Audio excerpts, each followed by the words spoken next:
नमस्कार, मैं हूं संदीप चौधरी। आज सीधा सवाल में बात उत्तर प्रदेश की, उस उत्तर प्रदेश की जहां के बारे में लगातार कहा जाता रहा है कि दिल्ली की गद्दी का रास्ता उत्तर प्रदेश से होकर गुजरता है। लेकिन आजकल चर्चा कुछ और हो गई है। ये कहावत पुरानी होती दिख रही है। आजकल बात हो रही है डबल इंजन सरकार की, और दो इंजन के बीच एक और इंजन आ गया है। राजधानियों के बीच यानी कि दिल्ली और लखनऊ के बीच एक इंटरसिटी एक्सप्रेस भी चल रही है। अब आप कहेंगे ये क्या हुआ? ये दरअसल तंज कसे जा रहे हैं अखिलेश यादव द्वारा बीजेपी पर। उत्तर प्रदेश में 33 पर बीजेपी ऐसी सिमटी कि उसके बाद से 4 जून नतीजे आ गए थे। आज हम 26 जुलाई में बैठे हैं, 1 महीना 22 दिन हो चुके हैं, पर बीजेपी उस सदमे से अभी उबरी नहीं है।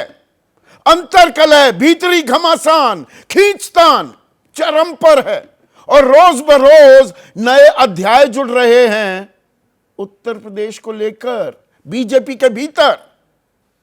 और आज एक लंबे अरसे बाद योगी आदित्यनाथ राजधानी दिल्ली आए हैं।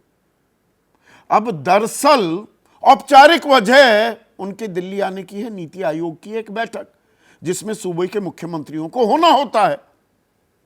उप मुख्यमंत्री भी होंगे, ब्रजेश पाठक और केशव प्रसाद मौर्य। और केशव प्रसाद मौर्य तो इस पूरे अध्याय में एक अहम किरदार बनकर आ रहे हैं, उभर रहे हैं। उभर क्या रहे हैं वहां पर। उनको मोहरा कह देते हैं, यह अलग बात है अखिलेश यादव कि जी वो तो डबल इंजन के बीच जो इंजन बने। मोहरा दरअसल अखिलेश यादव को केशव प्रसाद मौर्य कह रहे हैं। वो कह रहे हैं अखिलेश यादव पिछड़ों दलितों के सदा विरोधी रहे और खुद कांग्रेस का मोहरा है। बीजेपी 2027 में 2017 दोहराएगी और कमल खिला है, खिलेगा, खिलता रहेगा। तो खिलता रहेगा तो इतनी खींचतान क्यों हो रही है? इस खींचतान में बहुत सारे पन्ने हैं जिनको धीरे धीरे आपके सामने मैं लेकर आने वाला हूं। लेकिन उस पन्ने में एक मॉनसून ऑफर भी चल रहा है। झमाझम बारिश तो हो रही है, इंद्रदेव की कृपा भी हो रही है। कृपा कई जगह दिक्कत का सबब भी बन रही है। मतलब गाड़ियां तैर गई पुणे में, आपने वो तस्वीरें देखी थी। बाढ़ के हालात हैं बिहार में, उत्तर प्रदेश के कई इलाकों में पूरे के पूरे खेत बह गए हैं। लेकिन यहां राजनीति में क्या बह रहा है? मॉनसून ऑफर 100 लाओ, सरकार बनाओ, यह अखिलेश यादव ने कहा था। तो तब लगा कि अरे उनकी आदत है, आजकल बड़े मजाकिया अंदाज में रहते हैं। हंसता हुआ नूरानी चेहरा हर जगह दिखता है आजकल अखिलेश यादव का, मजे लेते हुए दिखते हैं। पर अब इस बात को शिवपाल यादव ने भी दोहरा दिया है। वो कह रहे हैं कि 100 लाओ और सरकार बनाओ। धर्मेंद्र यादव कह रहे हैं ऑफर अभी भी स्टैंड करता है। और केशव प्रसाद मौर्य को कहना पड़ता है कि नहीं, ऐसा कुछ नहीं है। और भूपेंद्र चौधरी जो बीजेपी के प्रदेश अध्यक्ष हैं, उनको भी पलटवार करना पड़ता है। यहां तक कहना पड़ जाता है कि योगी आदित्यनाथ यही है, कहीं नहीं जा रहे, कुछ नहीं हो रहा, कोई मुख्यमंत्री नहीं बदला जा रहा है। तो पहले इस पर एक नजर, दोनों तरफ से जो बयान आ रहे। वो तो मानसून ऑफर था। क्या ये ऑफर आप लोग का बरकरार है अभी भी? कंटिन्यू है। बिल्कुल जैसे ही सरकार तो गिरेगी, लेकिन इंतजार करें। सीएम बदलने की चर्चाएं चल रही है, उसको लेकर नहीं ऐसा कुछ नहीं। सीएम बदलने की चर्चाएं चल रही है, उसको लेकर नहीं ऐसा कुछ नहीं। सीएम बदलने की चर्चाएं चल रही है, उसको लेकर नहीं ऐसा कुछ नहीं। सीएम बदलने की चर्चाएं चल रही है, उसको लेकर नहीं ऐसा कुछ नहीं। सीएम बदलने की चर्चाएं चल रही है, उसको लेकर नहीं ऐसा कुछ नहीं। अरे भाई, 2 बार दिखाने में भी बात एस्टैब्लिश हो गई थी, हमने 5 बार का लूप बना दिया है। पर अब देखिए योगी आदित्यनाथ आ रहे हैं, नीति आयोग मैंने बताया, औपचारिक वजह तो ये है। पर खबर यह भी है कि प्रधानमंत्री नरेंद्र मोदी, बीजेपी के चाणक्य मुख्य रणनीतिकार गृह मंत्री अमित शाह और बीजेपी के मौजूदा राष्ट्रीय अध्यक्ष, अब वो राष्ट्रीय अध्यक्ष ज्यादा दिन तक नहीं रहेंगे, केंद्रीय मंत्री भी हैं, जेपी नड्डा से उनकी मुलाकात हो सकती है। अब मुलाकात का कोई समय तय नहीं है, कोई पक्का नहीं है कि मुलाकात होगी या नहीं होगी, लेकिन योगी आदित्यनाथ दिल्ली आ रहे हैं, कोई मुलाकात होगी, चाहे बहाना उसका नीति आयोग के अंदर जो कुछ हो रहा है, समीक्षा हो रही है, राजनीति वहां भी लगातार हावी है। अब ममता बनर्जी ने मोर्चा खोल दिया है कि नीति आयोग को हटाकर वापस योजना आयोग लाइए, तो उस बाबत भी कोई बैठक हो सकती है। अब केशव प्रसाद मौर्य ने तो बैठकें कर ली हैं, जेपी नड्डा से भी मिले हैं, अमित शाह से भी मिले हैं, भूपेंद्र चौधरी भी मिले हैं, वो प्रधानमंत्री नरेंद्र मोदी से भी मिले हैं।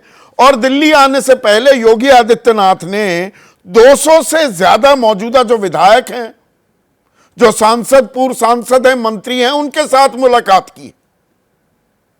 पहले तो केशव प्रसाद मौर्य ये सब जगह मुलाकातें करते घूम रहे थे, अब योगी आदित्यनाथ ने भी मोर्चा खोल दिया है।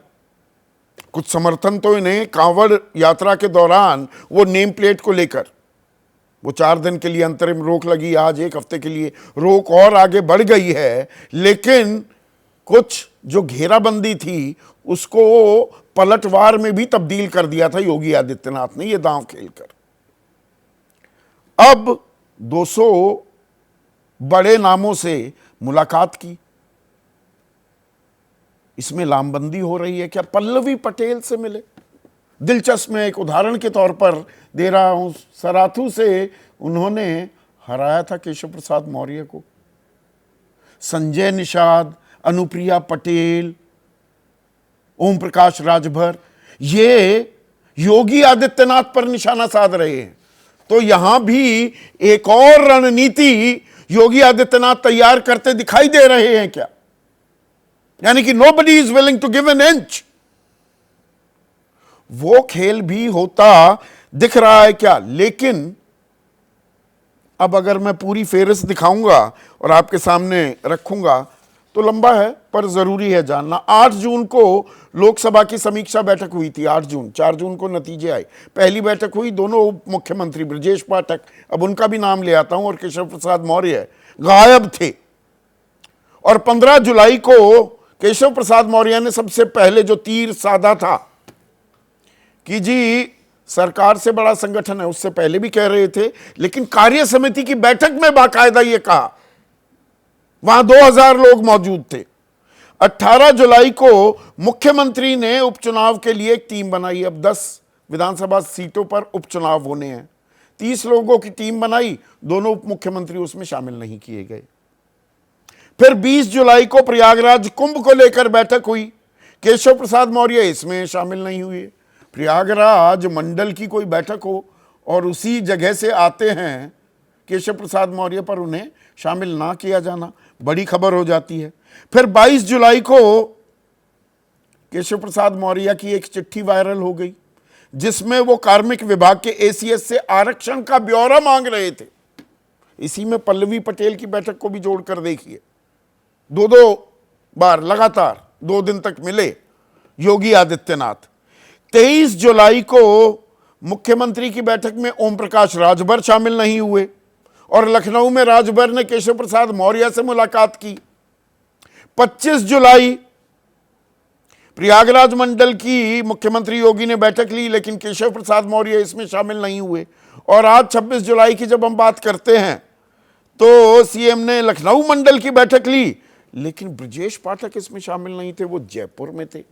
पर दिल्ली सब होंगे कल नीति आयोग की बैठक में।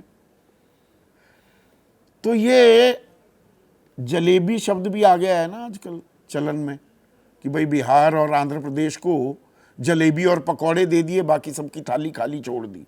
पर ये जलेबी कौन सी, या जलेबी कहूँ कौन सी इमरती बन रही है उत्तर प्रदेश में, इसी पर आज चर्चा करेंगे, इसे डिकोड करने की कोशिश करेंगे। ऐसे में आज का सीधा सवाल, योगी दिल्ली आए, डैमेज कंट्रोल का फॉर्मूला लाए, या अपनी ताल ठोकने आए हैं कि भैया आप हमला करेंगे तो मैं भी पीछे हटने वाला नहीं, और संगठन वर्सेस सरकार का खेल, या डबल इंजन डीरेल। एक और इंजन आ गया है दोनों राजधानियों के बीच, एक इंटरसिटी चल रही है क्या। जैसे ही घड़ी का काटा दोपहर 2:30 पे आए, बबीता जी का दिल सास बहू साजिश के लिए मचल जाए। और ये है इनकी बहू, पूरे दिन ऑफिस की टेंशन हो जाए गॉन जब ये करें अपना फेवरेट शो फ्री टाइम पे ऑन। इनकी तरह आप भी देखिए अपना फेवरेट शो अपने टाइम पर और डाउनलोड कीजिए एबीपी लाइव ऐप अपने स्मार्ट टीवी पर।